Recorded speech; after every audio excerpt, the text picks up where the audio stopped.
myself comfy here.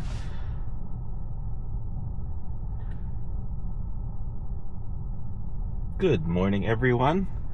This morning we are driving to my work, well, the car park near my work, which is in the Sydney CBD.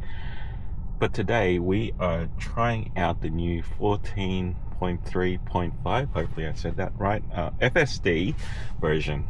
Last night I did do a bit of a night drive because after many weeks of waiting to be updated to version 14, after picking up my Model Y Performance, I finally got version 14, but I didn't get the initial one that was released in Australia, which was 14.3.3.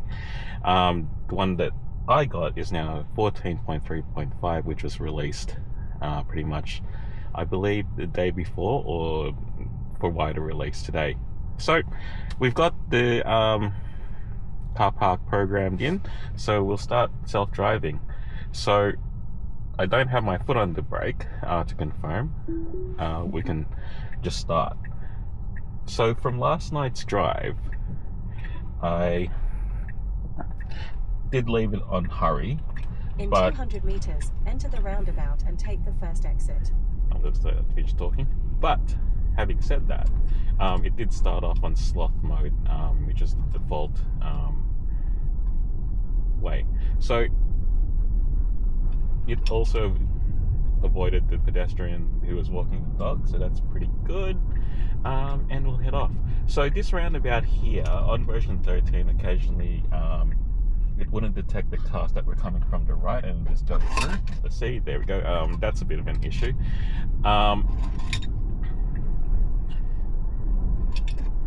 this guy's kind of done it, but it's a bit of a blind corner or whatnot. It looks as though that turn left onto Stewart Street. It tries to go for it as opposed to slow down and analyze the corner, but we'll see how it goes. But that's also been an issue on V13, where I've actually had to put on the brakes because sometimes the car was coming and entering the roundabout and didn't look like they were slowing down, so it was probably a bit more prudent for me to actually slow down and just let them through. Stewart Street. Probably a bit more defensive driving there than trying to be offensive in a sense.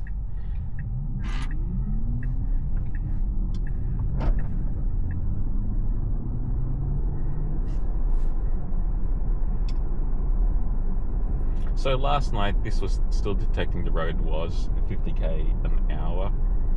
In 200 meters, turn right onto even though West this Road. section is 70k, so that's still an issue. That's probably more of a mapping issue rather than FSD, because it's still running off the map data. I'll just double check to just see what version number of the map we have. So we are running the latest version of the nav data, which is 26.8. Yes, automatically install updates, even though it takes forever to install updates.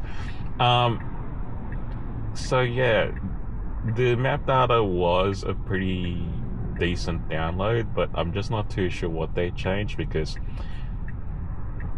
there's still some aspects where FSD is doing really weird things, which I noticed in the video last night.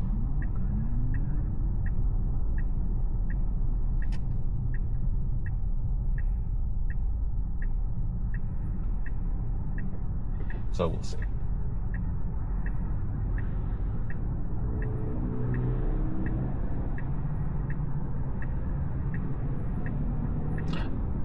The thing last night after I got home and finished recording the video and was editing it, the thought that I had was that should I try this drive to work in hurry mode, or should I drop it down to standard?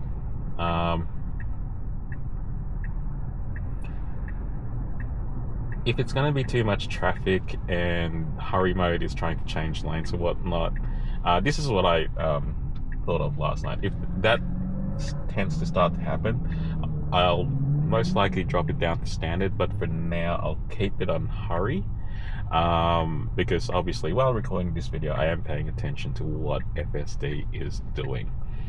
But if it like I said, if it starts cutting off cars and everything, then I'll flick it down to standard, or if it's still doing that, then I'll flick it down another profile lower, which is an interesting test case, because a few of the videos that I've seen are people driving through the suburbs, but not really through town. And when I say town, I'm talking about the Sydney CBD. Alright, so stay on the right. No, it stays on the left, so we'll just see what happens here when it detects the car. It changes lane, so that's okay.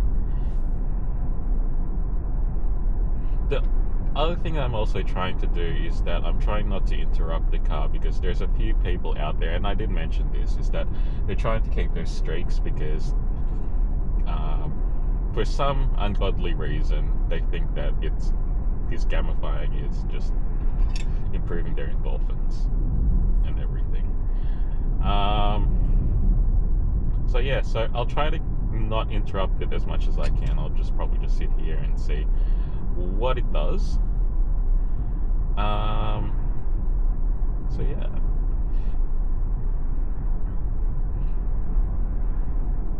Also, as we noticed last night too, FSD on hurry does keep the gap pretty significantly much closer.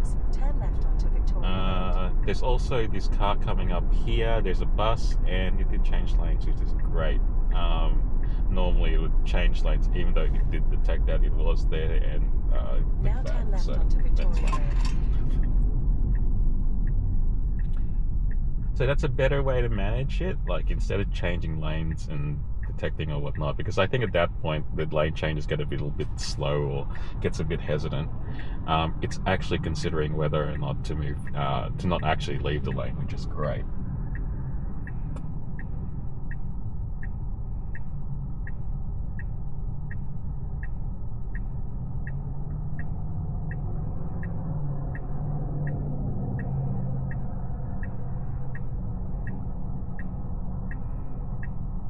On our right, maybe we might do a detour there on the weekend, which is the new Melrose Park precinct that they're building, and it's going to be a new shopping center and / high density area.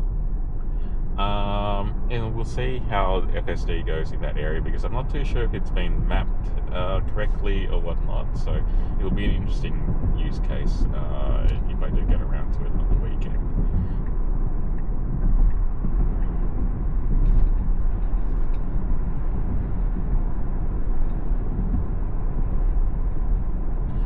So on my normal drives to work, the bottlenecks actually starts to happen, yeah, just around here. So interestingly enough, FSD is actually reading through the traffic and doing lane changes now. You might think, wow, it's doing a lot of lane changes, but as I was stating last night, hurry mode feels like not trying to stereotype, but basically a Western Sydney driver, or just a Sydney driver in general that I've seen in my travels around town on a daily basis. They do lane change quite a fair bit, strongly considering that, you know, they do tailgate significantly. Like, for example, have a look at this red Hyundai Accent that's really getting close up to that white Model Y L.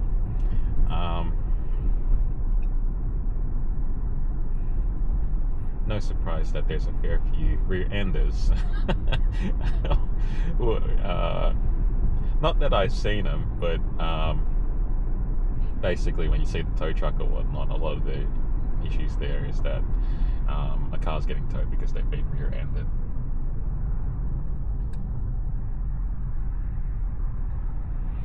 is this guy gonna lane split? Discussion with one of my workmates last night was the fact that I'm sure I read this from a government, from the New South Wales roads or Service New South Wales in regards to lane splitting, because I was interested in to see what the rule was. But in New South Wales, from memory, I could be wrong here, so don't quote me. From memory, motorcycles and scooters can lane split if the traffic is traveling under 40 kilometers an hour. I'm sure that other parts of the world don't like that. So if you do see a motorcycle or a scooter in this video lane splitting, I believe it's legal here in in New South Wales. The other thing that is also legal that you might not be aware of, and I'm writing this from memory, so I may be wrong about this, is the fact that motorcycles can go into a bus lane, maybe because it's safer for them, but they are legally allowed to be there. So sometimes when you're driving down, when we drive down Victoria Road, you'll most likely see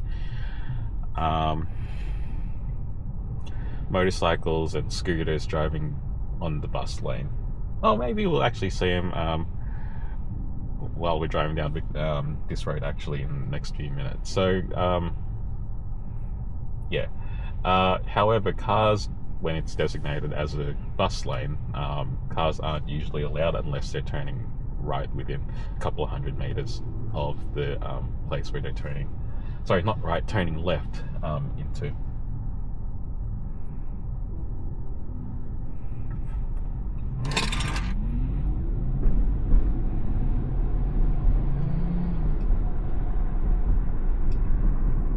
I'm not too sure if it's also in this update, and speaking of bus lanes, of FSD, where it actually recognizes bus lanes and knows how to handle them accordingly.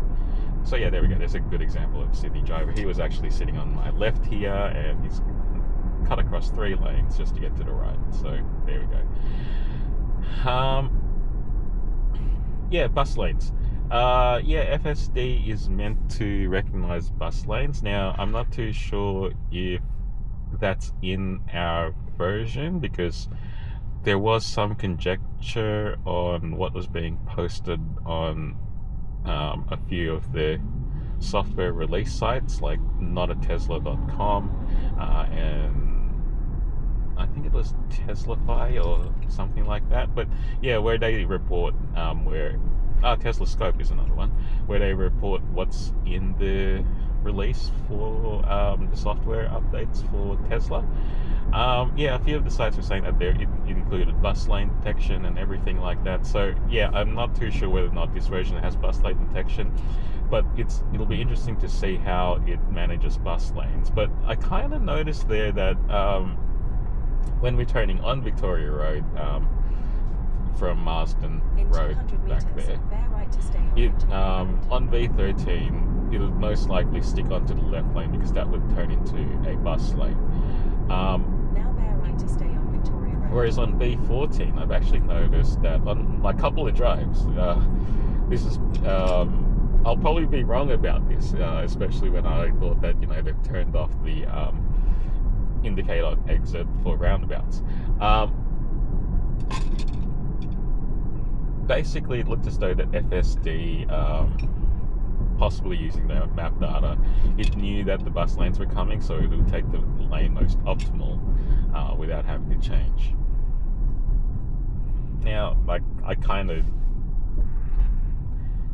think I'm probably incorrect in saying that, just talking about it out loud, because there was a time last night too where on the drive home, I was in the middle lane. It decided to take the left lane, but a couple 100 meters in front, that left lane was ending, so it had to merge back into the center lane. So it really didn't have to change into the left lane.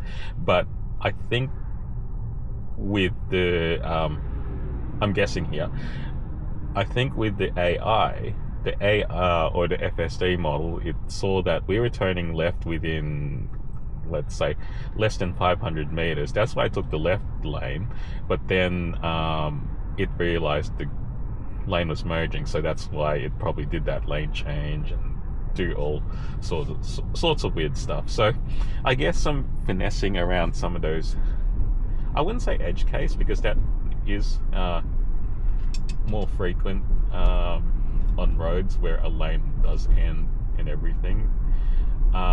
Like for example here, that lane there, even though there's a car there, that actually turns into a bus lane. So if I was on the left lane, I'd be driving on the bus lane right now, especially if I couldn't merge back into my lane here. So as usual, there's going to be a fair bit of finessing of the actual model, especially when they do a major model revision like this, and that's granted. People are going to say, yes, we're testing the software, and we're paying for it at the same time, which is, I think my history in software development, I hate to say it, but most of the time you are testing software, like to the point where the software that's being deployed out isn't really 100% realized, and a lot of the features and tweaks and everything, even to the point where, like, let's say your iPhone or your Android, that's why there's always changes to it, because there's always going to be new features or tweaks that they want to do to the software.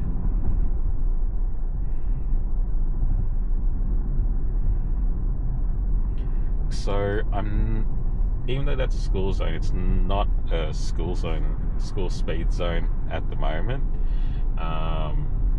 It's just before 8 o'clock. So what I'm interested in probably in the next few minutes is to see if FSD actually realizes the time and adheres to those speed zones for schools and stuff. Because there are a few 40k speed zones, and in Australia,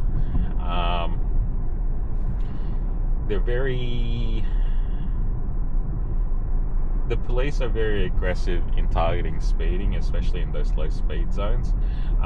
Whereas the most recent ticket I got, which was last month, and the funny thing is that, previously I'd be expecting to get speeding tickets, for places where I sped a lot. But in this area, it was in the city, which we may or may not drive through today, was a 40 kilometer per hour zone. And yes, I was speeding, but I didn't realize it. But I was clocked at around about 49, which is high, given the ratio of the speed versus what's actually designated for that area.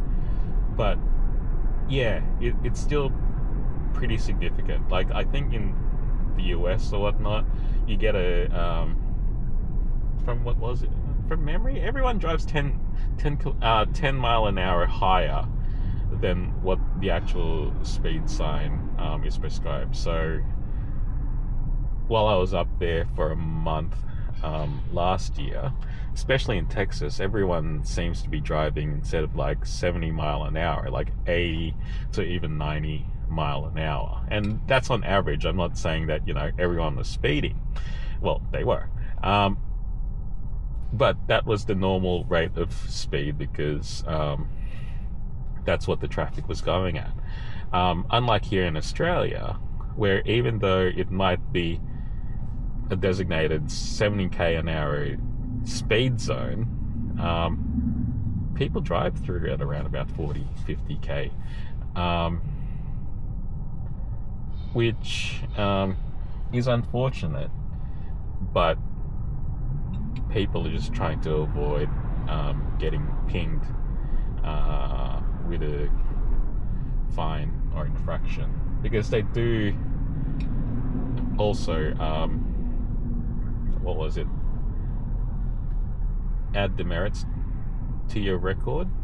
So, with my speeding fine, that was one point onto my driving record, which resets after 3 years. But you only get you can only accrue, I believe, within a period 12 points. So, if FSD is speeding through an area where there is a speed camera or basically a speed camera or a speed trap, you're most likely to get a ticket, obviously. And the thing is, with FSD, you can't control the top speed anymore. So, well, technically you can with the profiles and everything, but you don't actually have hard control to say, hey, I don't want you, even though you're in hurry mode, I don't want you to go over 60 kilometers in a 60k an hour zone. Whereas before on V13, you can actually set the max speed, even though it never really adhered to it, and just slow down. So this area here is a 40k zone, so it's now slowing down to 40k's, which is great, but on hurry mode it sits around about 4 or 5k over. Because everyone, even the car in front of me, is going significantly higher than 40 kilometers an hour. I'll just give it a nudge because it is turning into a 60 zone.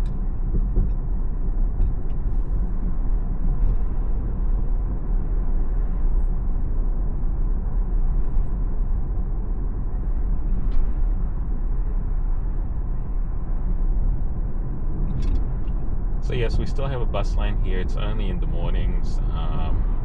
You can still see, I'm not too sure if you can see that, but there is a motorcyclist who is weaving in between cars and the buses, and he's perfectly legal to do that because, like I said earlier, he can take the bus lane.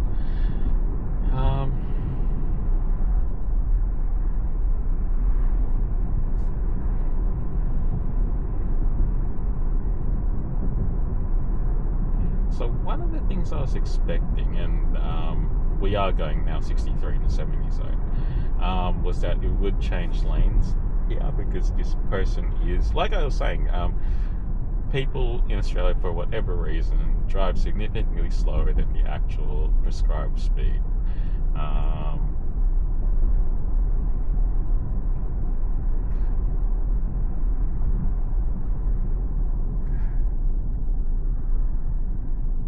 Yeah, so this has changed back into a 40k zone, and we're changing lanes, but it actually hasn't changed down to 40 an hour. It's still reading at 70 kilometers an hour, which is correct because it's like 2 minutes to 8 o'clock.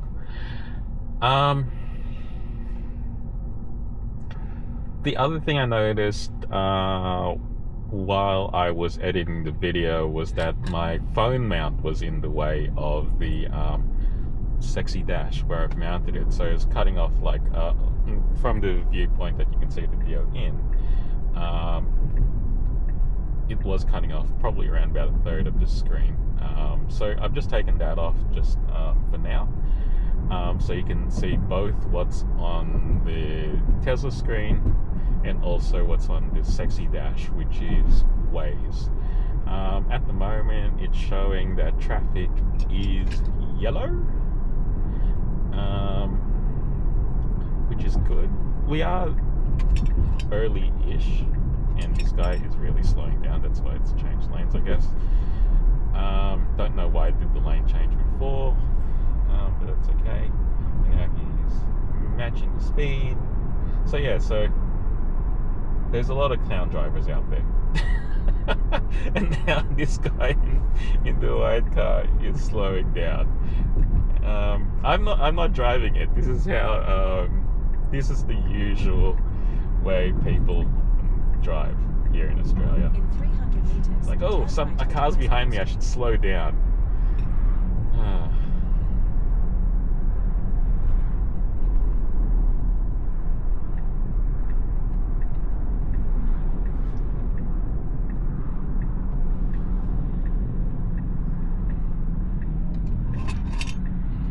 So I'll let the car drive.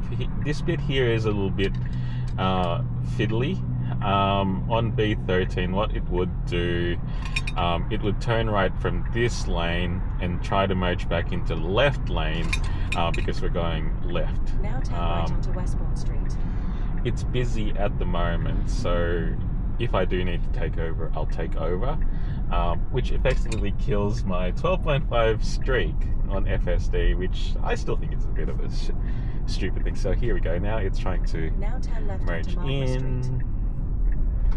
which it shouldn't have done, but you know, it's just, it is what it is. Thanks FSD. I look like a cock. Pardon my French.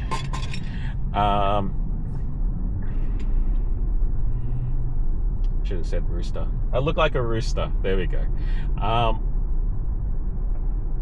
Yeah, so it does do slight unrequired lane changes. Maybe that's part of the map data. Turn left onto Lyons Road. And I can't blame old map data, because as you saw, we are using the 26.8 Australian map data. So yeah, it's interesting. Oh, here we go. So this way here also is a little bit fiddly, which I may need to take over. So there's two lanes where we're going into. If you stay on the left, you can actually go straight, but the right lane is a mandatory right. Now, FSD previously keeps thinking that the right lane is a straight road. Thank you. Just let them through because we're stuck in traffic, so that's okay. Now turn left onto Lyons Road. It'll be nice because we did do a cock maneuver just before.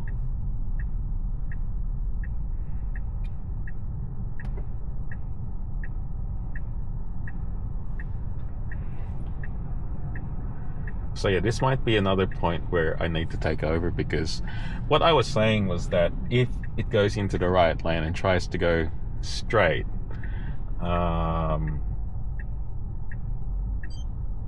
that is a bit of an issue. So we'll see.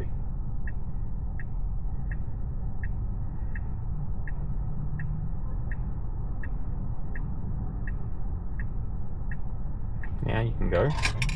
Didn't read the lights properly there, but that's okay.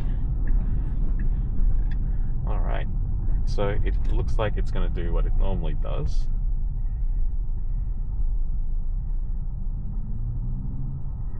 Yeah, I might take over here and I can report the navigation, and it will start self-driving once we've turned right anyway, so that's okay.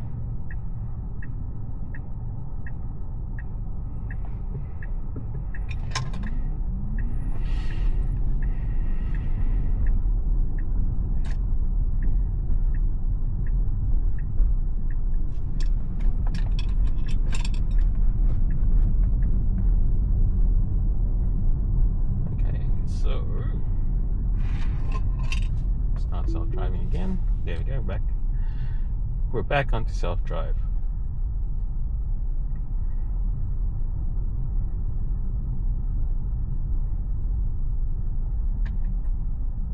Oh, is he going to do a wrap run? Maybe. We'll see. Go forward.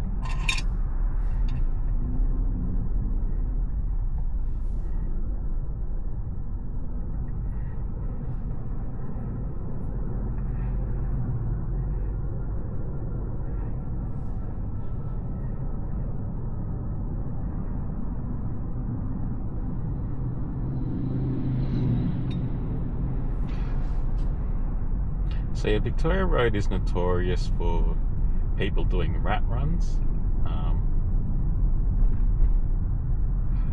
What that means is that for the uninitiated is people taking the bus lane, and I explained to you that when it's a bus lane, unless you're, I think, a taxi or a ride share or a motorcycle or a bus, a normal vehicle can't take the bus lane. But there's people here who just get sick and tired of the traffic and use the left bus lane as a normal lane. Like, for example, here we go, this Volkswagen. So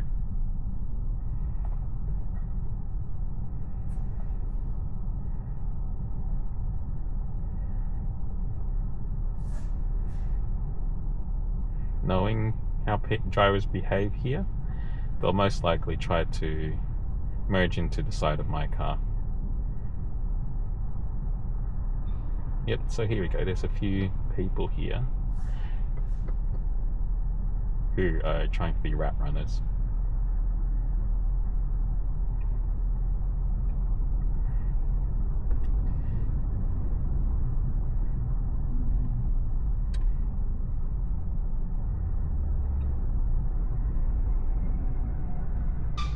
I wouldn't say all of them because they were turning left onto that road. But I'd probably say half of them, or at least one or two of them were rat running.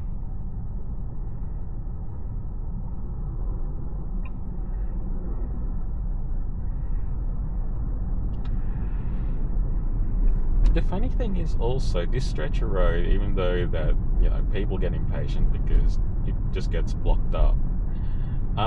It's not that too long of a stretch. It's only like around about maybe 1.5, 2 kilometers long. It goes straight. Sure, there's a fair few lights and everything, but people get really impatient.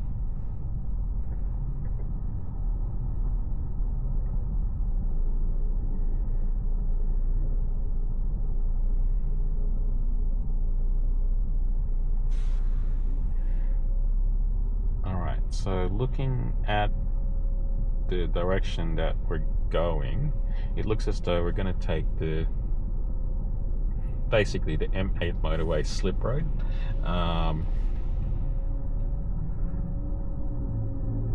Looking at also ways in front of me, it doesn't look too busy, so that's probably a good option. That's the reason why I have Waze. It's not to say, oh, there's a police car or whatnot. It's more of a better indicator. I wouldn't say it's always accurate. It's a better indicator to say, okay, there is, in 300 meters, keep right to take M8 motorway, an issue coming up, and you should probably do something about it. Whereas standard Google Maps stuff, it's not going to change lanes, and it's not. Now keep right to take M8 motorway. I need to change lanes.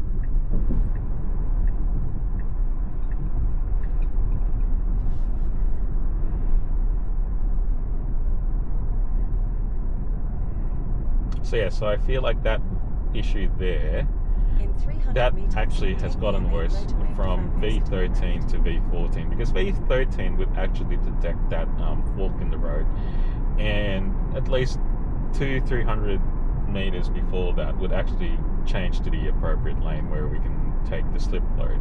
But now there, take the M8 motorway off ramp exit. it actually waited until the last moment to actually do the lane change, and I had to actually instigate said lane change, because or else we'd be heading down the normal Victoria Road route. So yeah, that was interesting. Like, you'd think that, you know, they'd move on to a newer model and these weird regressions wouldn't be there, but sometimes with FSD there's things there that, and this is what people are complaining about, that sometimes it's one step forward, 2 steps back type of thing, but maybe half a step backwards in this case and stuff, because I haven't I've only really, I think, interrupted once, just on that funny bit of road, so that's okay. It's not too bad. Normally on V13 I would be interrupting quite significantly more, but V14, a little bit more confident in some areas, not so much confident in other areas. So yeah. And like I said, that may be down to mapping data or whatever the car is reading in front of them. Yeah.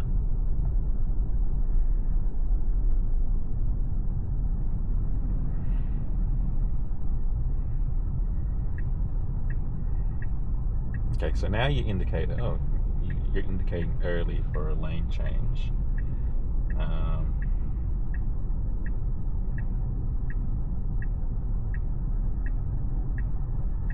I might put the blind down because I'm blinding myself. I'm squinting even though I've got sunglasses on. So hopefully that's not blocking the view too much. So Anzac Bridge in peak hour is a little bit of an issue. So I was about to say here, if it does do the lane change early, FSD will need to manage cars that are coming from the right here and all basically lane changing into this lane, and also cars on the left lane changing into this lane, because that left lane becomes an off ramp into Piermont. So you can see here that cars are changing lanes.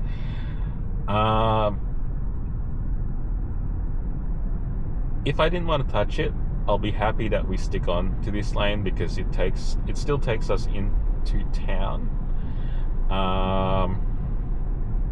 But if I wanted to be efficient, and this is where I'm really interested to see how it handles this type of traffic. It's still on hurry mode. Is it going to be doing lane changes to get ahead? Ideally, I don't know. I'm in two minds of that. Like right now, I would like it to lane change into the right lane because there's a significant gap there. This lane isn't moving, whereas the two right lanes are. Even if we move to the middle lane, we can still head towards the correct off-ramp towards Harbour Bridge because we're heading to City North. Whereas even if we go through, like, let's say, stay on the right and everything, there is a way where it takes you through the city central, in a sense, and it'll still get us to our destination.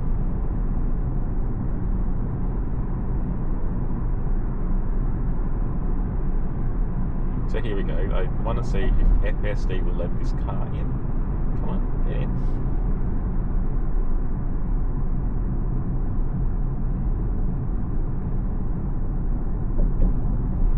It did, roughly. Yeah, in Sydney, if you are 2 car lengths in front of someone, people will just cut you off because you are driving really slow.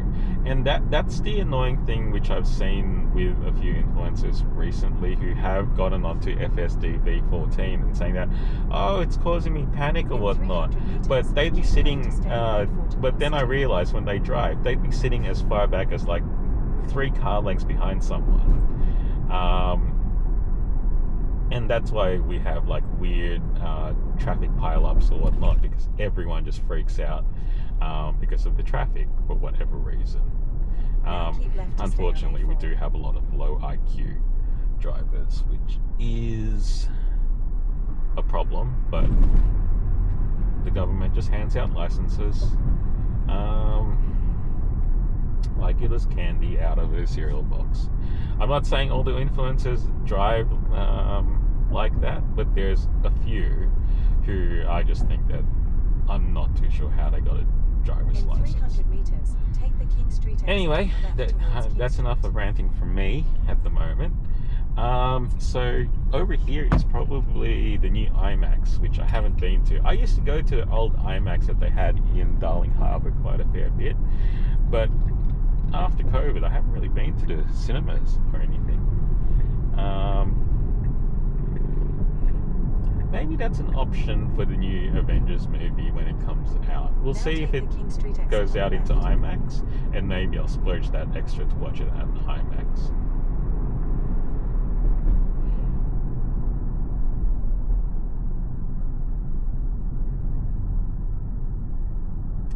The big problem I had with the old IMAX that was in Darling Harbour, that was the bathroom situation, especially when you're watching a really long IMAX movie. In 200 that was like, meters, bear right onto King Street.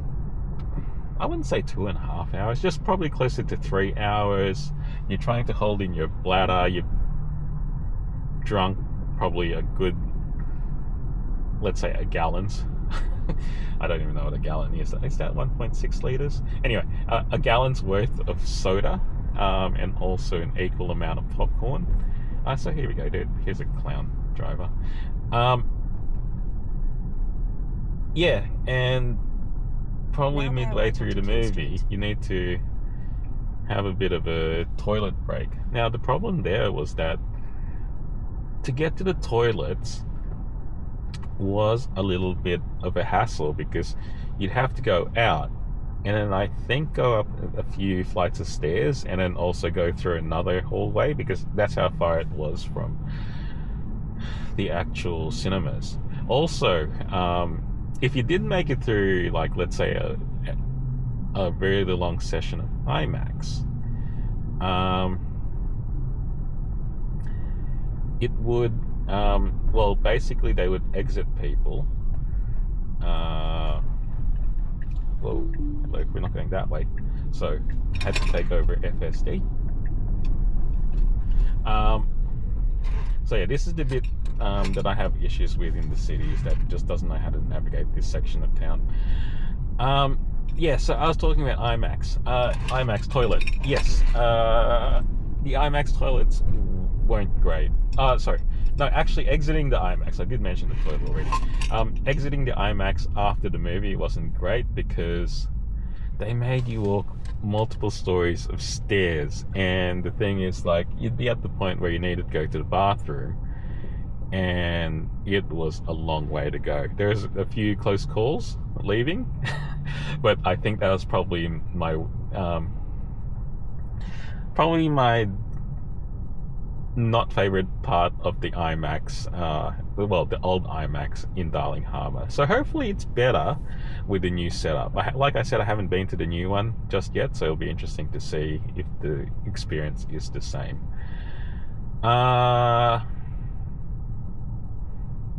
What I'll do is that I might drive just normally without FSD through this part, because I know for a fact that FSD gets a little bit silly around here, and also drivers do get silly, so it's a mixture of both. And it just, I don't think FSD is competent enough to manage the ever-changing traffic situation around here. Like, for example, there, what we saw was that FSD was in the correct lane. I didn't have to take over, but for whatever reason, it decided to follow the car that was in front of me, which was going into the left lane, because they're turning left at the intersection. But that was a left lane only turn. So this comes back to my earlier point that FSD tends to do some lane changes which aren't required. It's nothing new in V14. But now with the new profiles and everything, it's slightly a little bit more exacerbated.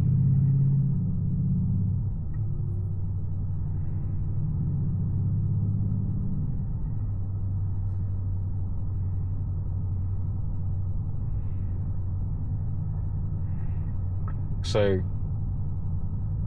after this intersection here, I'll need to start moving into the left lane. The reason why I'm in the middle lane is because there is a parking lot on the left lane that tends to cause people to drive into there and jam up.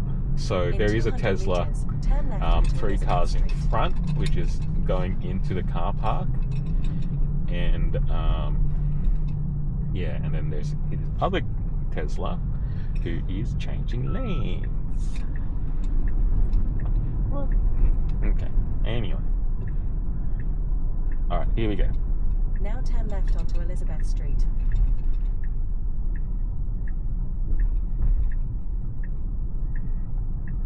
So just driving normally, it's not FSD. So this lane here actually ends as a bus lane. So what I'll do is that I'll nudge FSD to move into the left lane.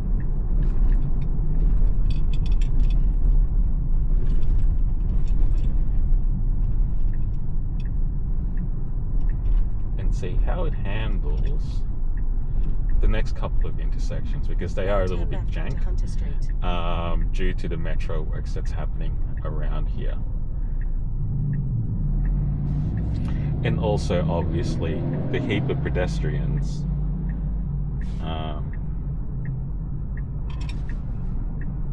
that are around here as well, too.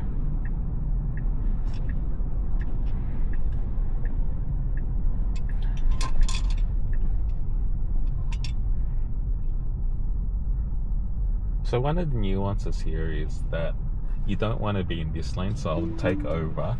You don't want to be in this lane because everyone's trying to go down that left lane.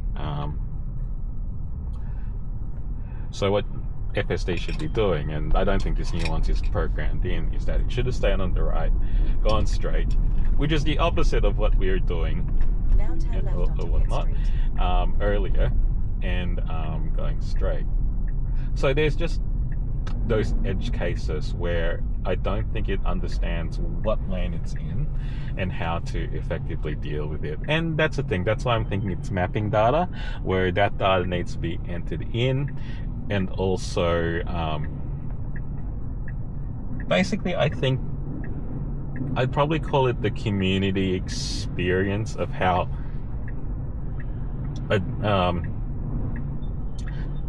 let's say a driver versus FSD handles a certain section. So here we go. All right.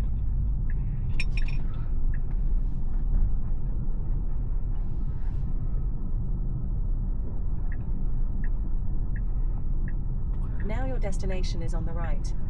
So I'm not expecting FSD to park, and it nearly missed the way in, so we'll take over. So yeah, there you go. There's FSD. A few issues, not too bad, which I was experiencing on v13. So after my month and a bit of driving on v13, I knew what to expect. Oh, there's no stick. What happened to the stick? That's okay.